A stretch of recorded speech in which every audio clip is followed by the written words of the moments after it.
nosso próximo painel é um painel quentíssimo, como todos os que temos tido hoje. E o tema é inovação na comunicação. Vamos falar de comunicação e só tem fera nesse painel. Pedro Gravena já vai subindo para o palco. O Pedro, ele é Chief Creative Officer. Lembra que a gente falou? Pedro, teve aqui até hoje o quê? Como é que era? Chief Magic Officer. Existe. O Pedro é Chief Creative Officer na Mosh, trabalhou na DM9, na agência Clique, pode sentar aqui, Pedro, na FCB Brasil e na Young & Rubicon. Nos últimos 10 anos, ele acumulou 42 leões e 2 Grand Prix conquistados no Festival de Cannes, né? Eduardo Camargo, ele é o CEO e o Chief Creative Officer também. O Eduardo, ele fundou a Mutato em 2012, uma agência que cria conteúdo através da diversidade. Tudo bem? Pode sentar aqui.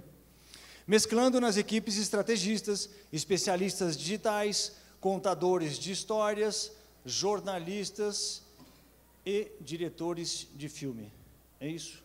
E o moderador desse painel é o Ícaro de Abreu. Ícaro pode ir subindo também. O Ícaro, ele é Head de Inovação da GTB e trabalha há 15 anos com comunicação, com foco no digital. Pessoal, agora uma salva de palmas para o nosso painel. Bem, primeiro eu queria agradecer a presença de todos aqui, agradecer também especialmente a Marina por dar essa oportunidade de falar. Venho também aqui, por meio dessa, fazendo as vezes do Eco, pedir desculpa. O Eco mandou uma mensagem, falou que não gosta de vocês, e por isso ele falou, não vou naquele evento, mas não, estou brincando. Pediu 1000 desculpas por não estar aqui com a gente. E aí eu queria até, a ideia, acho que um pouco de reunir aqui essas pessoas nesse painel, de verdade, é porque é engraçado a gente, enquanto publicitário, falar pra caramba de inovação, trabalhar para um monte de marca para falar de inovação. Não sei, talvez está entre os mercados menos inovadores que existem. Assim, a gente tem o mesmo modelo faz 30 anos, isso é uma desgraça de mudar. Até também pegando um ponto aqui desse trabalho maravilhoso que é a Casa do Zezinho, que é uma coisa que o publicitário faz muito bem, né? De pegar um projeto como a Casa do Zezinho, fazer um projeto espetacular, e fazer um vídeo para Cannes, ganhar um prêmio e nunca mais falar com a Casa do Zezinho. Aqui do meu lado tem 2 pessoas que, de uma outra forma, tentaram fazer e promover essas coisas acontecerem por muito tempo. E aí, qual que foi a ideia desse painel? A ideia era, eu acho que tem 3 grandes movimentos acontecendo dentro da indústria de comunicação, que parece apontar para um novo modelo mesmo, trazendo um pouco dessa ideia de Rethink Business. Um era o Eco, que infelizmente não vai falar, mas a gente vai falar no lugar dele, independente, a nossa opinião vai fazer valer, que é um pouco dessa questão das consultorias aí, vindo junto com o mercado, trazendo uma coisa nova para o mercado de comunicação. Ele perdeu, as consultorias perderam. Vou falar mal, muito mal. Fica tranquilo, eu falo pelo Eco, pode deixar. O segundo ponto, na minha opinião, que é uma coisa assim que mudou muito o mercado de comunicação e em muito foi liderado assim pelo Dudu de verdade, que é essa coisa do conteúdo, que quando o Dudu começou a fazer as coisas, parecia só um papo de loucão, e no final das contas a gente vê hoje como está acontecendo. E o terceiro ponto, que é um pouco mais novo, mas eu acredito também pra caramba, é o que o Pedro tem trazendo com relação a como a gente consegue construir e trazer produtos para a marca, fazer a agência funcionar desse jeito, uma coisa muito louca, trazendo protótipos e etc. e tal. Então, dado esse começo, eu deixo também a palavra agora para os senhores, começar com aquela perguntinha bem jornalística, boba, assim, sabe? O que é inovação para vocês? Nossa, cadê o Eco, hein, para falar primeiro? A gente está falando de inovação em comunicação, né? Vou tentar ser bem breve, porque é bem amplo, né? Mas acho que a inovação dentro da comunicação, ela tem que levar algum valor da marca, ela tem que levar para as pessoas um valor da marca. Você não está fazendo uma startup, você não está fazendo uma inovação pela inovação, você está fazendo inovação para comunicar alguma coisa. Se você não conseguiu comunicar, você não tem comunicação, você só tem inovação. Então, dentro da comunicação, ela tem que trazer o valor. Acho o que eu poderia falar é o que não é. Ajuda o que não é mais fácil. O que não é da parte da gente de agência é tentar interferir no produto do cliente. Acho que isso é um erro recorrente de agência que tenta melhorar o produto, mudar o produto. Quando você pega alguma coisa pensando em inovação, vou te dar um exemplo de telefonia. A primeira coisa que vem em agência muito é, puta, se fizesse um combo de horas, mas calma, cara. Não é por aí. Quem tem que melhorar o produto do cliente é o próprio cliente. O que a gente tem que fazer como inovação do lado de agência são produtos periféricos que ajudem o cara a vender mais. Isso que a gente tenta fazer como prototipagem, é um negócio meio novo e tal, a gente vai chegar lá. Mas acho que a inovação dentro da comunicação ela não é aleatória e ela não deve interferir diretamente no produto. O resto, tudo, vale um pouco, né? Eu acho que a nossa indústria, a indústria de comunicação, pensando, acho que não só a propaganda, né? Pensando nos veículos, pensando no jornal, revista, TV, a internet, né? Como é hoje, o tamanho que ela tem, a influência que ela tem, você não sabe mais onde ela começa, onde ela termina. Eu acho que a indústria, falando da indústria de marketing e publicidade, eu acho que a gente está passando pela maior crise existencial da história. E eu acho que essa crise, ela vai trazer uma avalanche de coisas boas e vai enterrar um monte de gente. E eu acho que é assim, né? A história humana é assim. Eu acho que não sei se vocês viram ou leram, eu acabei de ler o Sapiens, que é um livro super legal, que o cara é um historiador, ele basicamente vai olhar para o passado e ele tem uma visão sobre o que está acontecendo hoje de historiador, né?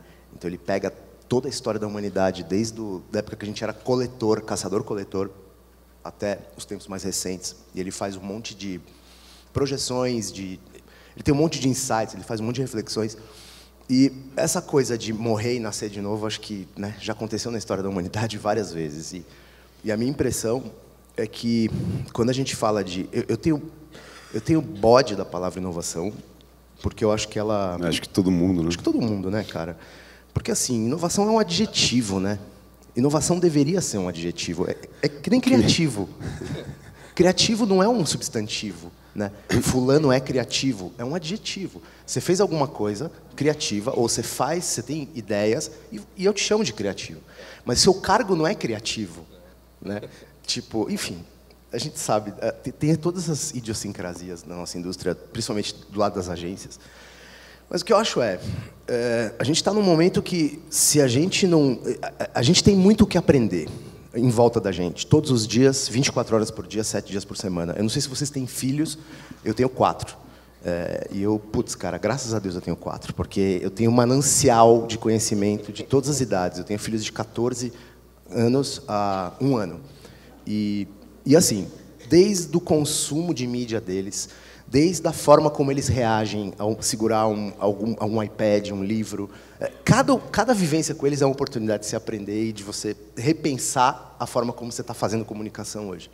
E eu acho que, assim, sendo bem, tentando resumir esse primeiro ponto, assim, o que é inovação, eu acho que inovação é um adjetivo e a gente tem que buscar ela no resultado do que a gente faz. Então, se a gente faz as coisas... Aquela velha história do Einstein, né? Como é que você espera ter um resultado diferente se você faz as coisas sempre do mesmo jeito? E esses aprendizados, eu acho que eles estão principalmente nas gerações mais novas. Quer dizer, a forma como a molecada hoje está ganhando espaço na sociedade com canal no YouTube, né? E quando eu falo molecada, não só os mais jovens, mas, enfim, gente de todas as idades. Cara, a gente não tem noção do que isso... do quão grande é isso ainda, né? E assim, o que as marcas têm que aprender com isso?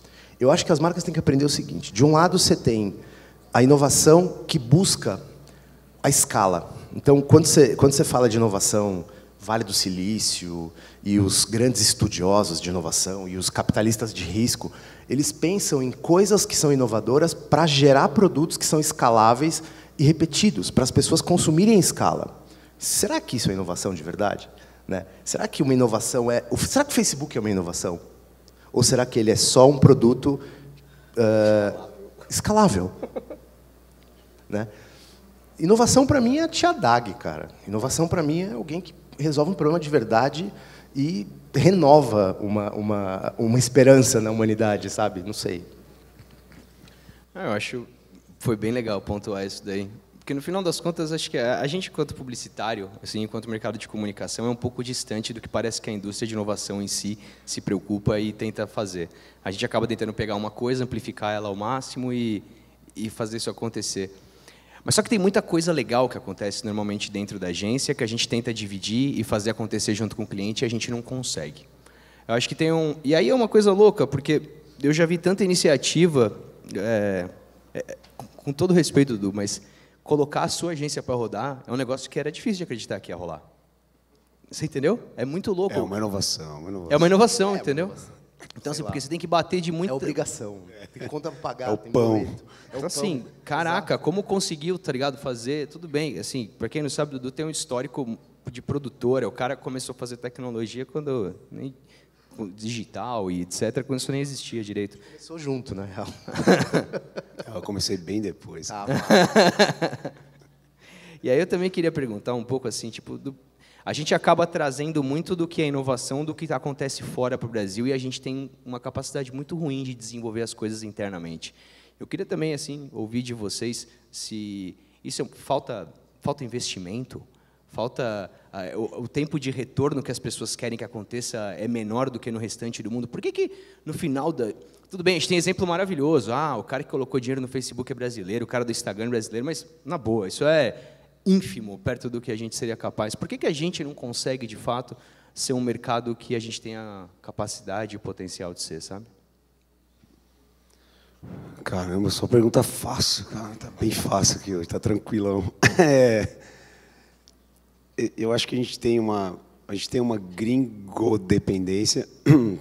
Pena que o Eco não está aqui hoje para a gente falar sobre isso, mas eu vejo, pela movimentação, enquanto eu estava dentro de agência, por exemplo, de temas que são óbvios para a sociedade e que a gente só se movimenta quando um gringo fala sobre. Então, empoderamento feminino, agora vocês devem ter visto milhões de trabalhos de agências sobre empoderamento feminino. Nenhum foi espontâneo. Todos vieram de um gringo que alguém falou assim, agora esse ano a gente vai falar sobre empoderamento feminino. E, de repente, sai todo mundo falando e aí eu quase arrumei uma puta briga no evento, não vou arrumar hoje, tô tranquilão. Mas... Tomou um remédio hoje? Não, eu tô tranquilo, tô meio rouco. E aí, nesse evento, estava se falando sobre a bandeira LGBT, não vou me estender muito, mas eu falei, legal, não sei se vocês viram, quem trabalha com marketing deve ter visto o símbolo da Fearless Girl. Fearless Girl. Que é aquela estátua de uma menina na frente do touro do Wall Street, que é o símbolo máximo do empoderamento feminino. E aí eu falei, legal, o que o publicitário tenta é sempre conseguir o símbolo máximo. Conseguiu. Quanto vocês querem apostar que o ano que vem não vai ter case de empoderamento feminino? Todo mundo vai parar de falar, não, minha marca fala, porque é um pilar da minha marca. Em julho do ano que vem a gente conversa. Então, acho que sempre tem uma vontade que não é nossa, meio estranho, assim. Parece que a gente não está no mundo, parece que a gente não está olhando as dificuldades, e basta a gente olhar para o lado e conseguir fazer qualquer inovação, como a casa do Zezinho, de ajudar, que se a necessidade é a mãe da invenção, a gente está no país certo, né?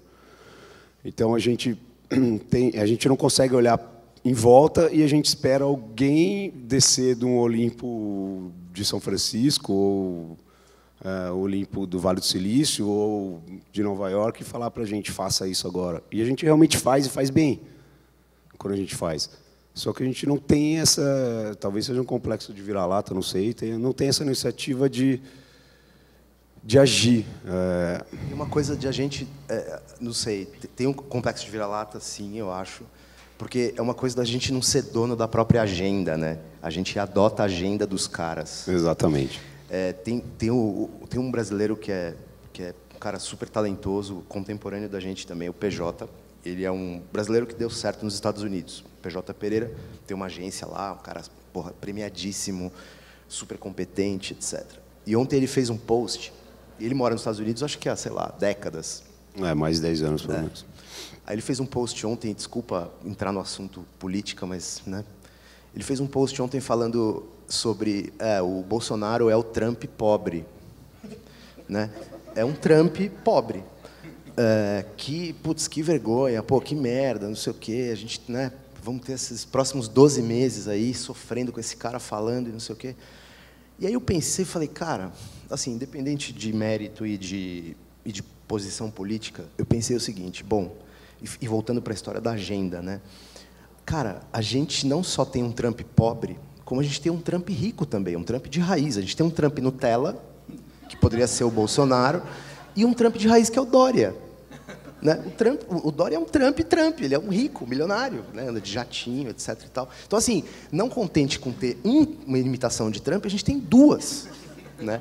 O que prova o ponto de para dar uma criatividade, né? Exato, a gente é super criativo como país, como nação, né?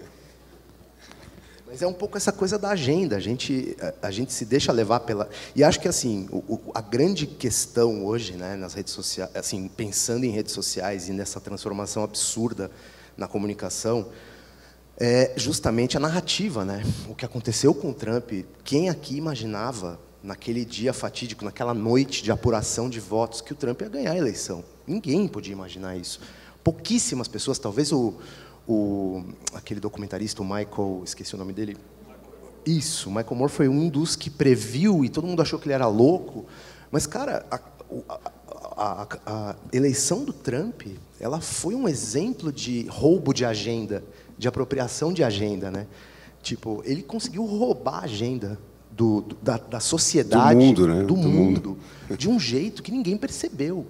Então, essa descentralização aí do emissor-receptor, né, que a gente está vivendo hoje, todo consumidor tem poder de emissão, assim como recebe, todo mundo gera conteúdo e consome conteúdo, isso gera movimentos aí que eu acho que vale também a gente discutir um pouco aqui, que assim, cara, a gente não tem noção do que está acontecendo. Tem aquela frase, né, se você não está confuso é porque você não está entendendo nada. Eu acho que é um pouco isso que a gente está vivendo hoje. Me incomoda um pouco essa falta de agenda nossa, assim. E é uma falta de agenda do mundo do marketing, né? Quando você olha fora, as pessoas estão vivendo e estão fazendo as coisas delas relacionadas com a realidade. A gente vive uma realidade que não é nossa. Então, a gente vive uma realidade de alguém ou no Vale do Silício, ou alguém que está em Manhattan, a gente fica vivendo essa realidade.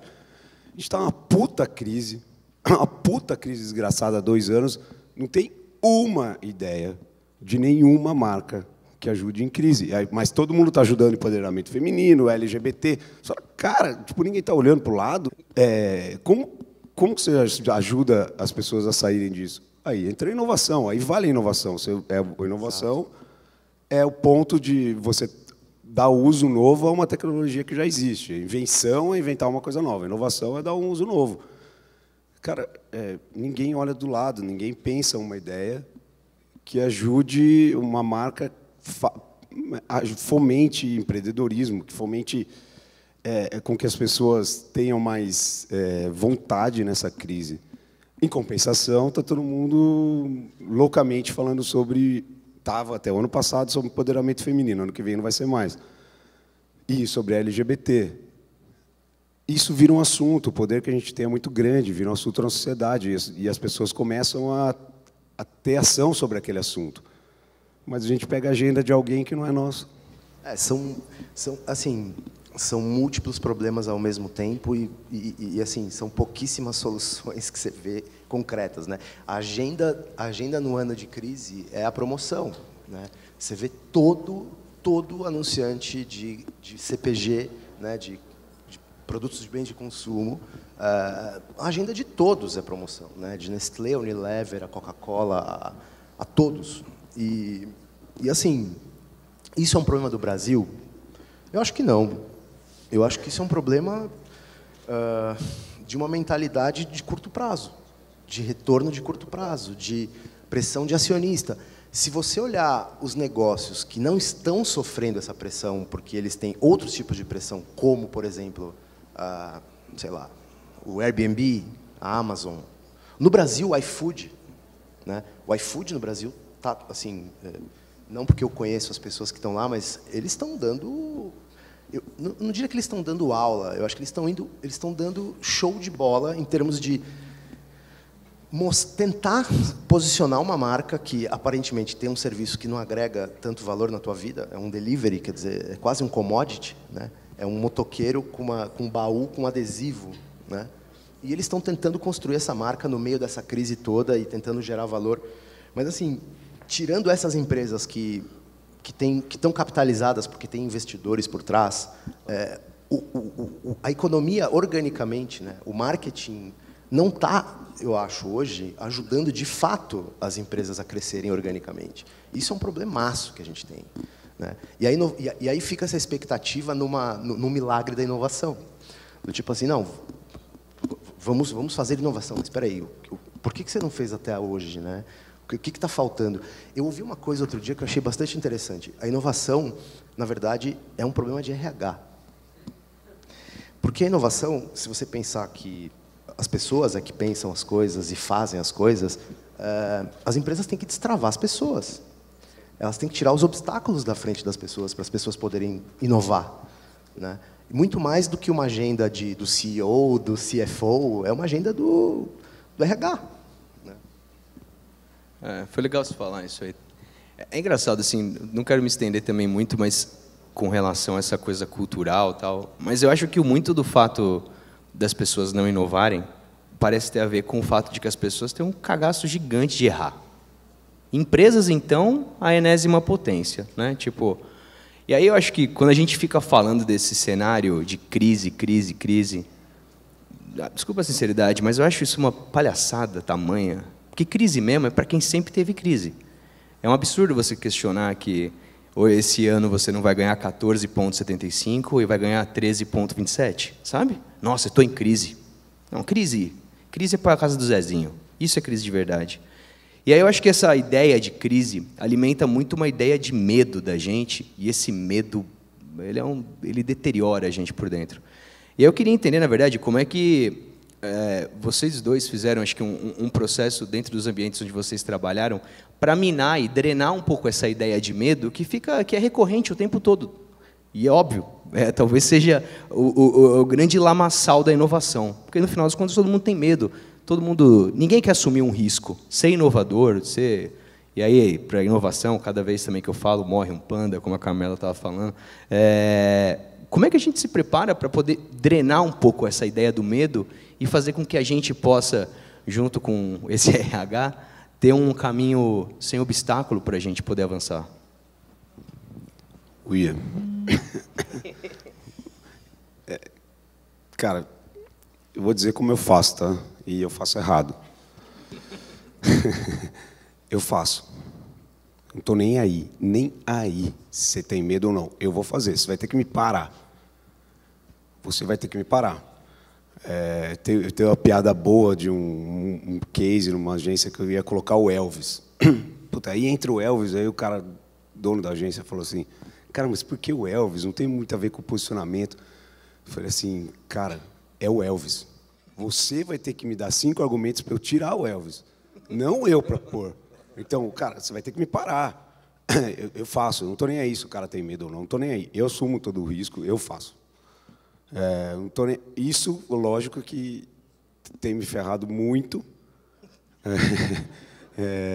porque quando tem erro, né, já sabem quem é o culpado, mas também é o jeito de agir que não gera muita interferência no ambiente, assim, o que gera mais no ambiente antes. Essa atitude dentro do trabalho gera mais dessas atitudes. Então, assim, no começo sou só eu falando, cara, eu vou lá e faço. Aí depois pega outro, começa a fazer, outro começa a fazer, outro começa a fazer. As pessoas começam a acreditar nelas mesmas e começam a levar as coisas para frente. Não significa que elas vão assumir risco quando o risco vier. Mas, quando o risco vier, já sabem o culpado sou eu, estou lá. Mas, e do lado do cliente também. Então, o cliente começa a olhar, a primeira ele... a segunda, a terceira ele já está comprando a briga com você. É uma questão de atitude, cara, de atitude de fazer. Então, a gente fica se colocando barreiras para não fazer as coisas, ou é o contexto da agenda, ou é a crise, ou é, enfim, cara, faz, depois pergunta. Acho que isso que você está falando, eu escutando você falar, veio uma palavra na minha cabeça, que é a liberdade, né? Quando você é livre, ou seja, você não precisa. Você tem compromisso com o que você se propõe a fazer, né? Você não tem compromisso com o erro, você não tem compromisso com o medo, você tem um compromisso com a tua vontade de fazer as coisas. Eu acho que esse é o grande vetor, cara, que eu acho que falta em muitos lugares. E falando da minha cozinha, eu acho que a gente também erra muito. Mas eu acho que o que a gente não erra, aonde a gente não erra, é no medo de errar. A gente não sofre por medo de errar. No nosso contexto, o Pedro, eu sei que ele tem uma história, passou por vários lugares diferentes, e faz tempo que a gente não se encontra. Eu queria depois que você falasse um pouco sobre o que você está fazendo agora. Mas a Mutato é uma empresa do WPP, nós somos sócios do WPP, né? O meu chefe, supostamente, é um Sir Martin, e é muito complicado, porque o que a gente está vivendo, e aí, de novo, falando de dentro, eu sempre imaginei o seguinte, quando antes de ter a Mutato, antes de fazer a Mutato, eu e meu sócio André, e o Casi, um terceiro sócio, a gente fez a Colmeia, que era uma produtora digital, uma das primeiras produtoras que, enfim, que se arriscava a fazer coisas diferentes e etc. E na época da Colmeia, a gente tinha um mantra que era, ser independente é a liberdade. Então, eu preciso ser independente para conseguir fazer as coisas que eu acho que eu tenho que fazer. E a gente viveu altos e baixos, chegamos num certo ponto que a gente cansou de se ferrar, vamos dizer assim. E veio um convite do WPP para a gente fazer uma empresa com eles.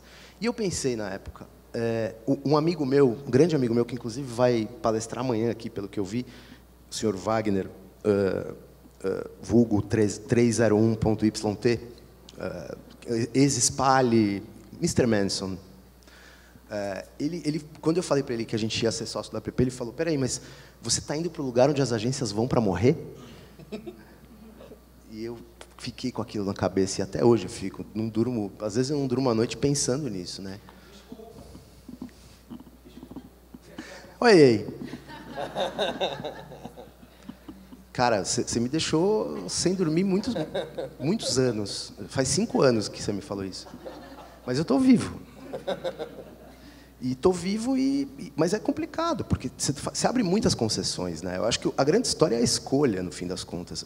O medo, eu acho que você não evita ter ele. O lance é, ou você domina ele, ou você é dominado por ele. Ou você desvia dele, ou você leva ele na tua cara. E em empresas como o WPP, o medo é uma constante, quer dizer, você tem resultados para entregar, uma empresa de capital aberto, tem milhões de acionistas espalhados pelo mundo. Cada centavo, cada café tomado na minha empresa, ele, de uma certa forma, tem um impacto, por mais que quântico, ele tem um impacto no preço da ação do meu sócio. Então, ao mesmo tempo que isso me dá uma responsabilidade e que traz um medo, traz uma certa solidez também para você dizer, peraí, mas para eu conseguir mudar as coisas, talvez eu precise estar dentro do sistema para poder mudar o sistema. Talvez eu precise entender o sistema melhor do que o próprio cara que inventou o sistema, ou tão bem quanto ele, para eu conseguir fazer um outro negócio. Então, a nossa utopia hoje, minha e do meu sócio, é assim, sobrevivemos, a empresa chama Mutato, então fala de mudança, né, em latim, sobrevivemos. O meu sócio tem muito mais medo do que eu. O Passamani, o apelido nas internas dele é Passa-Medo, né? E eu sou o louco, ele é o gênio, eu sou o louco. E a gente se equilibra muito bem nisso. A forma que a gente encontrou, para resumir tudo isso, estou falando para cacete, para lidar com medo, que eu encontrei, foi achar um sócio que tem medo, eu não tenho, então ele olha, um dá cobertura para o outro. Sabe aquela cena, um com um revólver de um lado, de costas para o outro, apontando. Então, vamos aí. Eu cubro você, você me cobre. Ô Pedro, você Pergunta quer falar fácil, sobre o vai. que você está fazendo? Só estou deixando essa... Puta, eu vou falar rápido, vai. Eu passei agora, no total, foram próximo de 20 anos dentro de agência. Eu virei praticamente um unicórnio dentro de agência, o que para mim era muito bom, porque eu entendo de tecnologia, eu faço inovação e eu sou criativo. Era bom porque eu ia aumentando meu salário e ia pulando de agência em agência. Só que, trazendo o que é inovação dentro de agência e propaganda para um contexto mais fácil, é o cafezinho do fogo de chão, entendeu? O cara vai no fogo de chão comer churrasco, bicho. E eu servia um puta cafezinho. Então, eu ia de agência, só que assim, aí começam a falar do cafezinho, então, aquela agência lá tem cafezinho, e o cara até vai e toma um cafezinho. E eu começava a fazer blend de cafés, procurar grãos, torrar eu mesmo e tal, e oferecia uma puta experiência, o cara gostava no finalzinho, mas o negócio do cara é o churrasco. Então, eu começava a causar problemas dentro de agência quando o meu cafezinho tomava o tempo da mesa do churrasco, não sei se vocês conseguem me entender. Quando eu começava a gastar dinheiro e tempo, o cara, se estava tudo bem dentro de agência, até o momento que eu passava um limite, que até hoje eu não sei qual é, que, comparando com o cafezinho, eu começava a fazer o cara ficar mais tempo na mesa, e aí o dono da agência vinha e falava assim, bichão, roda esse café aí, cara, eu preciso botar mais do cara na mesa, que o meu negócio é churrasco, querido. Cansei um pouco, pra falar bem a verdade, cansei e montei minha própria agência. Nem saiu em lugar nenhum ainda. A gente tem 1 mês, 2 meses. Se vai dar certo ou não, a gente vai descobrir junto. Se os 10% que eu fiz a vida toda vão virar 100%, e a gente vai conseguir ser feliz aqui, um ano que vem, falando de sucesso e gringos falando a minha agenda, eu não sei, mas um foco em inovação total. Parece uma puta loucura, e no momento de crise desse, falar de inovação, mas me parece que nada sobrevive sem criatividade e inovação, principalmente em momento de crise, porque é mais barato. Eu acho que é justamente na crise que vai rolar isso aí, cara. É o contrário. Porque, na crise é fazer mais com menos, é sair, o famoso fora da caixa, né? Porra, vamos, toma aqui R$10. Pensa aí, amigo, vai, corre. Sai, vai, tem que entregar. Esse é o jogo. Óbvio, eu não desejo esses R$10 aí de jeito nenhum. Pode, se quiser dar. Pelo contrário, tem que cobrar bem desde o começo, viu, cara? Essa é uma das dicas que você começa cobrando mal, bicho, você não reverte depois. Mas aí eu acho que tem um pensamento também de... Entrando agora, voltando para o assunto, tem um pensamento... Eu vivo muito o mundo de startups, não sei quem vive aqui, quem participa desse mundo, ou tem amigos, ou se interessa.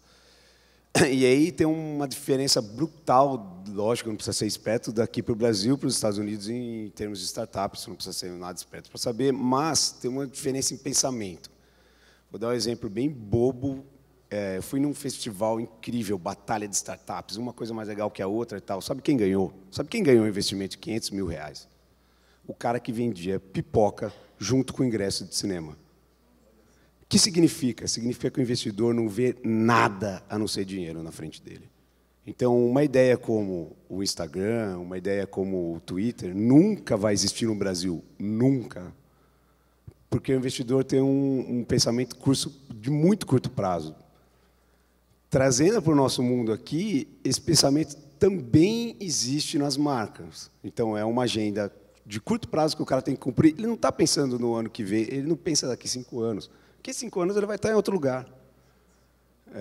Então, com raríssimas exceções. Com raríssimas exceções. E como também as agências, que também não pensam em 5 anos. 5 anos, o criativo ou a pessoa que está na agência vai estar em outro lugar. Mas eu acho que tem esse pensamento que é culturalmente, genuinamente brasileiro nessa história aí de puta, qual a solução agora? Puta, ferrou, crise, qual a solução? Como os caras estão solucionando lá? Trump brasileiro. Ah, puta, ferrou. O que está acontecendo? A Anitta é a Shakira brasileira, e por aí vai. Então, assim, tem um pensamento muito de... A gente não fez nada até agora, e agora preciso resolver. Tá bom, como eu resolvo? Pega um negócio e traz para cá, replica. Tem uma coisa que desde os primórdios, também desde que eu comecei a trabalhar nessa indústria, eu sou engenheiro de formação. E desde que eu comecei a trabalhar nessa indústria, sempre me incomodou muito, que é a supervalorização da ideia. Na verdade, nós, como profissionais de criação, a gente, né, tende a se deixar levar por uma certa glamorização da coisa, do tipo, putz, os caras são os caras das ideias, etc. e tal. Mas isso, eu acho que tomou uma proporção tão grande e começou a mediocrizar a própria ideia. A ideia passou a morrer de fome, na minha opinião. Por quê? Porque se você olhar para os Estados Unidos, por exemplo, a ideia tem que ter um peso talvez menor, inclusive, do que a execução. A execução, ela é absolutamente crucial. É aí que eles fazem a diferença. Então, o que eu acho que... os grandes exemplos de inovação brasileiros, eles estão na execução, cara, eles não estão na ideia. E eu diria que os americanos também, tá? Minha opinião. O produtor no filme tem quase a mesma importância do diretor. Exato. Aqui não. Não, e se você for olhar 3G, né, Jorge Paulo Lemann e família e sócios, esses caras, eles são provavelmente os maiores contratantes de profissionais excelentes, profissionais brasileiros excelentes. Eles são os maiores contratantes de profissionais brasileiros excelentes do mundo, né?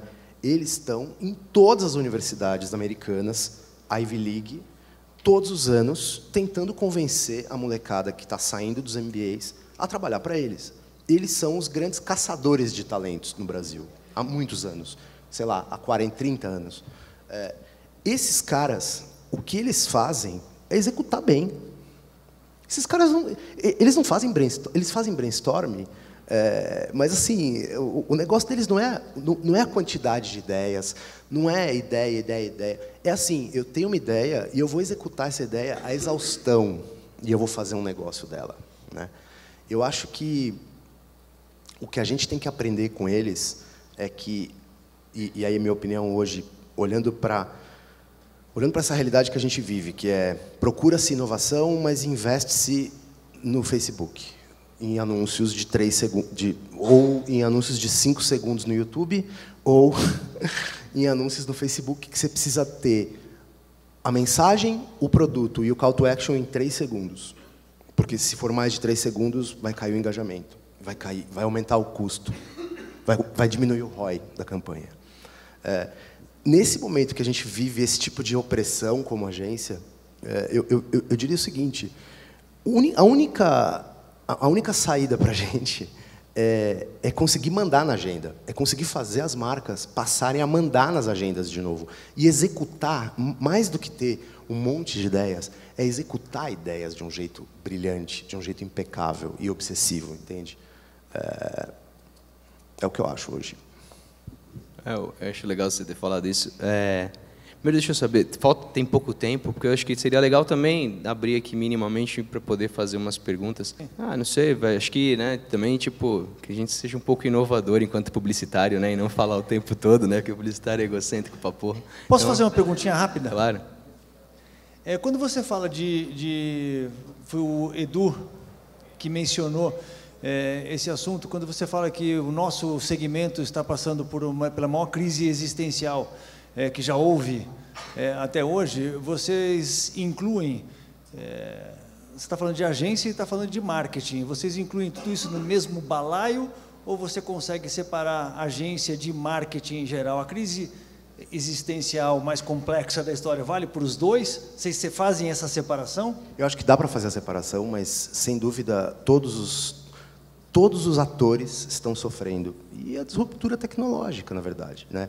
Se a gente olhar o que a Amazon está fazendo com as empresas de CPG, por exemplo, no mundo, com o varejo, o que a Amazon está fazendo com o Walmart, dá dó do Walmart, né? Se você olhar o que o Facebook fez com todos os publishers, com todas as empresas de mídia do mundo, Dá dó das empresas de mídia. Se você olhar o que o Facebook e o Google estão fazendo e desintermediando, desmontando a cadeia de publicidade, né? As consultorias chegando, as agências, as produtoras, toda essa confusão acontecendo. Então, assim, eu acho que tem todas as dimensões. O anunciante está sofrendo, então, Unilever, Procter, todas as empresas de CPG sofrendo uma pressão violenta, porque elas não crescem, né? Elas crescem menos do que o PIB, um pouquinho mais do que o PIB. Então, nós temos um problema econômico de inovação tecnológica disruptando coisas que são antigas e que não estão conseguindo reagir a tempo. E aí acho que isso impacta tanto o anunciante quanto o prestador de serviço. E o marketing nisso, eu acho que o grande desafio é você pensar o seguinte: as maiores marcas, eu arrisco dizer que as maiores marcas construídas nos últimos 5 anos ou 10 anos não foram feitas por agências, não foram feitas por publicidade. Então, como que a gente fica nisso? Nós, como publicitários, marqueteiros, etc. O Facebook precisou de uma agência para se construir, o Google precisou, o Airbnb contratou um marqueteiro brilhante, que acabou de sair, inclusive, agora, né? O Jonathan Meadowhall saiu essa semana. Inclusive, o Marcelo Pasco agora foi para lá, brasileiro. Mas eu acho que essa disruptura ela é evidente e a crise existencial ela está aí para quem quer ver. Dá para analisar de vários aspectos, mas eu acho que o grande ponto é quantas marcas precisaram de uma agência. Quais dessas marcas precisaram de uma agência para serem construídas ou de uma consultoria? Não precisaram.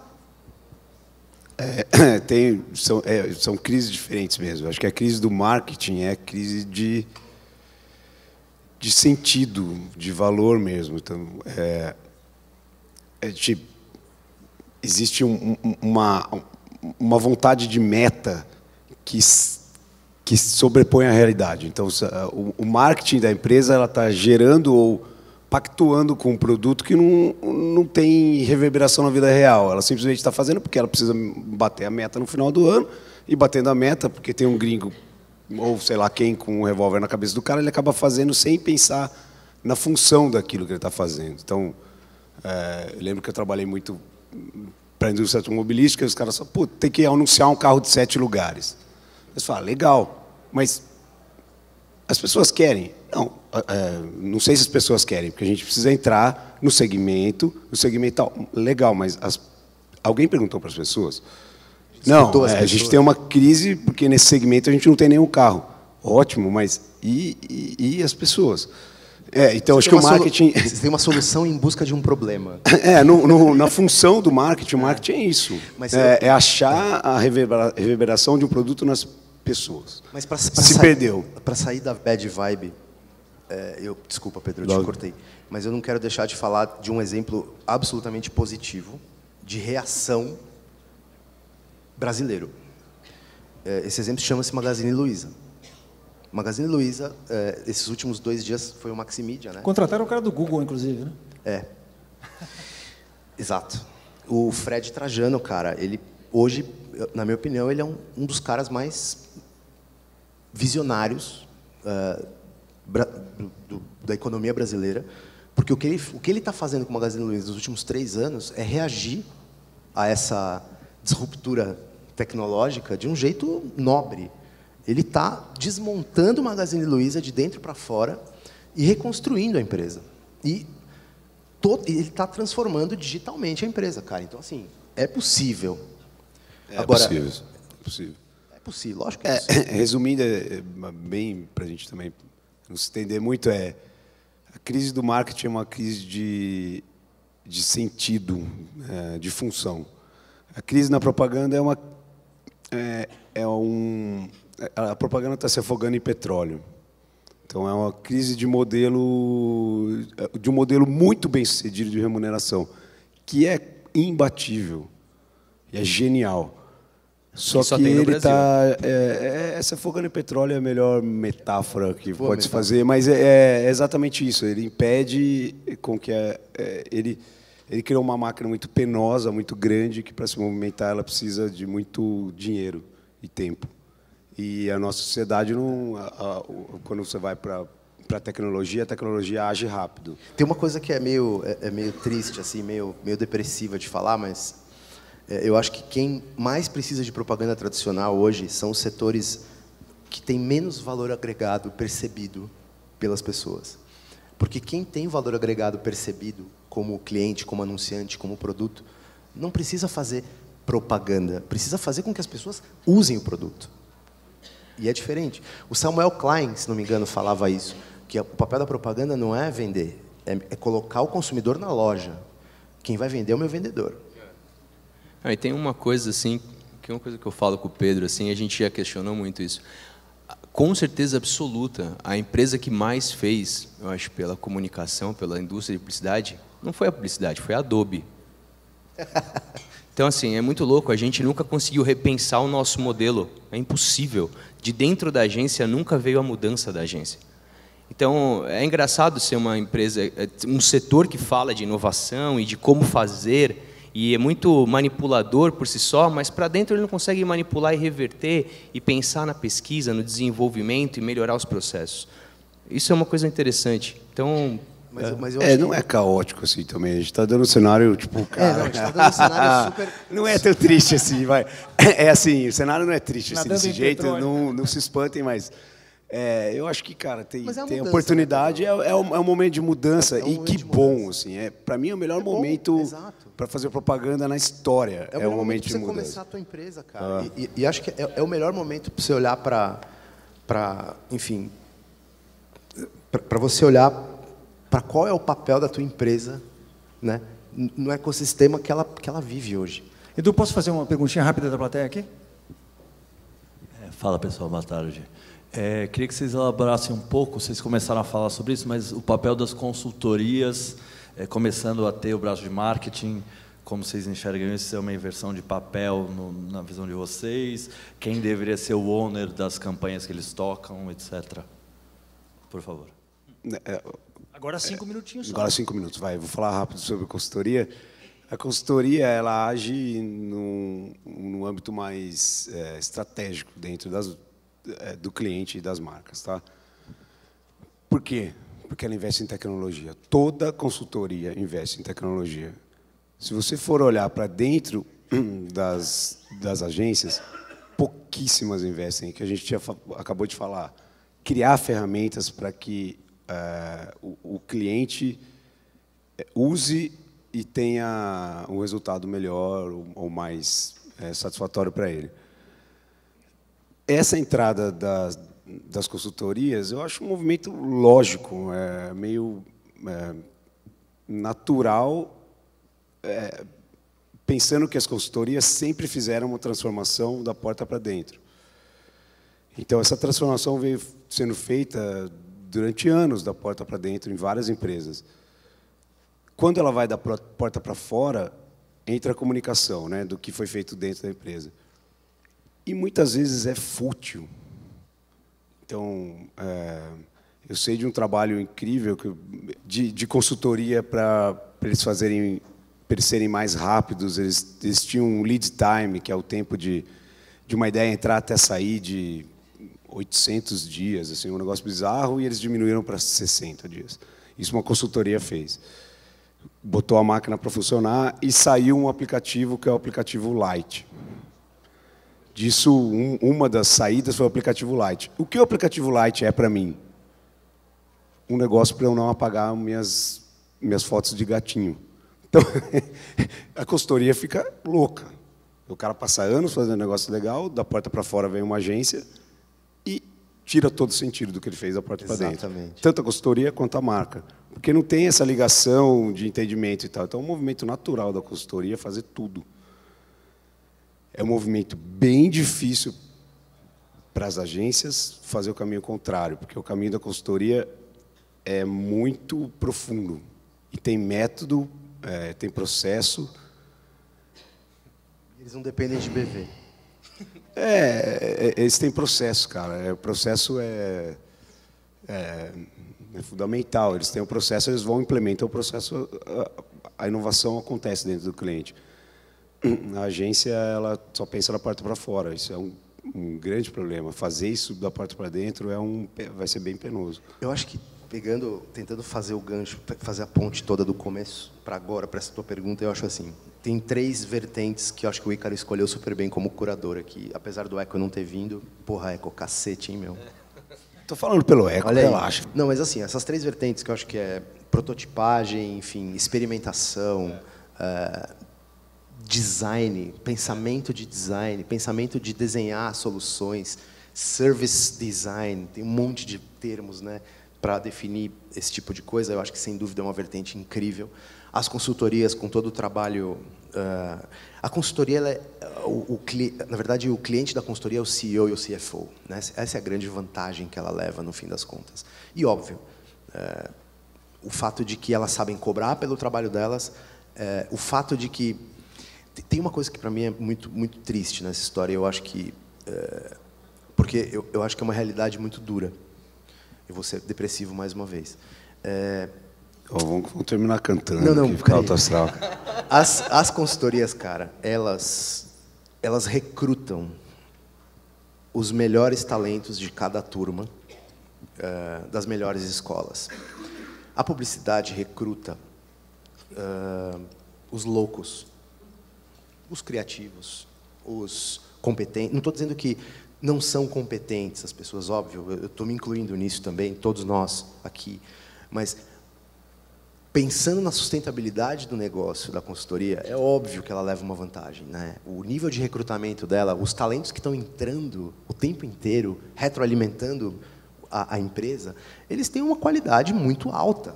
Então, é natural que a gente tenha, como agências, um pé, vamos dizer assim, mais fraco do que elas. Por outro lado, eu acho que elas têm um limite de atuação. Eu acho que, como compradoras, elas certamente são muito agressivas. Eu não sei se, organicamente, o negócio delas evolui para o negócio da agência, mas certamente elas vão comprar agências, como estão comprando. Mas o ponto mais importante aqui, que eu acho que é, prototipagem, né? Pensando em inovação na comunicação. Prototipagem, desenho, serviço, pensar formas de servir o consumidor. As consultorias no meio, que acho que juntam um pouco de cada coisa, e conteúdo, né? Conteúdo do ponto de vista de que a narrativa, a gente está falando de agenda aqui, né? A importância do conteúdo é a marca ser dona da agenda dela, né? Ela setar a agenda na cabeça das pessoas, na sociedade, nas redes sociais, ela conseguir construir uma conversa genuína e não empurrar anúncios ou na base da persuasão, porque essa era já foi. Então, esses 3 pontos, eu acho que o Ícaro conseguiu resumir bem, assim, que acho que são os 3 pilares aí, pensando em fazer coisas novas para o futuro. Acabou o tempo aí pra gente. Muito bom, pessoal. Boa. Uma salva de palmas para os nossos publicitários. Obrigado, Pedro. Obrigado, Edu. Ícaro.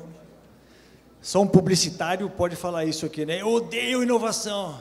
A palavra inovação.